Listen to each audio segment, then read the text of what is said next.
Mafia don Atiq Ahmad और उसके भाई अशरफ की 15 अप्रैल की देर रात प्रयागराज में गोलियों से भूनकर हत्या कर दी गई। इसी के साथ अतीक के अपराध और दहशत के साम्राज्य का भी अंत हो गया। माफिया अतीक अहमद, जिसका नाम सुनकर ही प्रयागराज की जनता कांप जाती थी। 44 साल तक प्रयागराज और उसके आसपास की जनता ने उसके और उसके भाई अशरफ के आतंक और दहशत को झेला।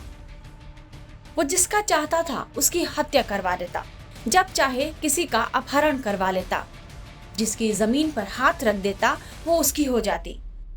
अतीक ने जमीन की खातिर सबसे ज्यादा हत्याएं और हमले किए थे। उसके आतंक का खौफ ऐसा था कि उसके मामले की सुनवाई करने के लिए जज तक तैयार नहीं होते थे, क्योंकि वह दिन दहाड़े किसी की भी हत्या करवा सकता था।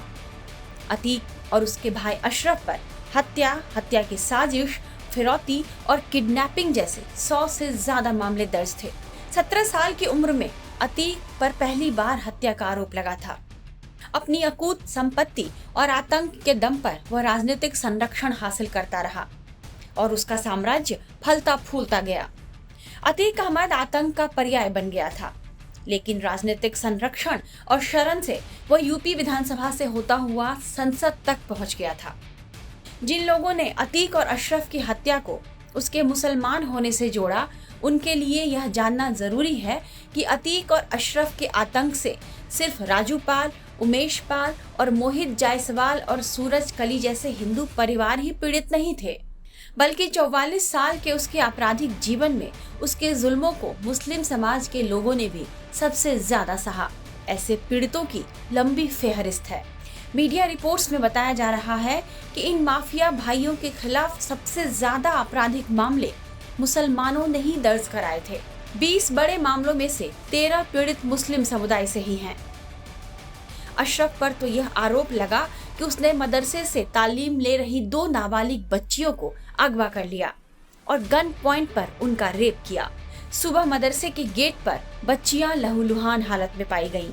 आरोप है कि अतीक अपने रिश्तेदारों पर भी रहम नहीं खाता था। जिस रिश्तेदार की जमीन पर उसकी नजर गई, वह उसे हासिल कर लेना चाहता था। वो उनकी जमीन पर कब्जे के लिए हर खतरनाक और खौफनाक कदम उठाता था। अतीक के एक रिश्तेदार जिशान ने आरोप लगाया कि अतीक ने उसकी जमीन पर कब्जा करने के लिए उसके घर को जेसीबी से गिरवा दिया था। जिशान ने अतीक के खिलाफ एफआईआर दर्ज कराई थी, जिसमें उसने यह आरोप लगाया था कि अतीक ने उससे 5 करोड़ की रंगदारी भी मांगी और उसे गुंडों से पिटवाया भी था। ऐसा है कि देखिए, आप यही जहाँ पे हम लोग खड़े हैं, ये हमारी बहुत बेशकीमती ज़मीन है, बाप दादा की ज़मीन है। तो इसी को वो हड़पने के लिए बहुत समय से लगा था, कम से कम 5-6 सालों से मुझे टॉर्चर कर रहा था। फिर हम लोग एक दिन अपने इसी यहीं पे बैठे हुए थे अपने परिवार के साथ कि ये अतीक अहमद अपने गुर्गे आसाद का लिया और अली अतीक अपने बेटे को भेजता है 25 लोगों के साथ, और हमको यहीं पे घेर लेते हैं, यहीं पे जहाँ पे हम लोग खड़े हैं। इसी तरह नगर निगम के पार्षद अशफाक कुन्नू की 1994 में हुई हत्या में अतीक और अशरफ का नाम सामने आया। घटना के 5 साल बाद अशरफ इस मामले में गिरफ्तार हुआ था। इसी तरह 2003 में बीजेपी लीडर अशरफ की हत्या का आरोप भी अतीक पर ही लगा था। अतीक और अशरफ के जुल्मों की इन अनगिनत कहानियों को देखकर साफ पता चलता है कि अतीक और अशरफ ने मुसलमानों को ही ज्यादा निशाना बनाया।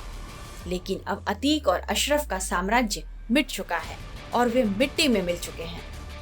ऐसे में उन पीड़ितों को जरूर राहत मिली होगी जिन्होंने कभी उनका जुल्म सहा था। टाइम्स नाउ नव भारत डिजिटल की रिपोर्ट।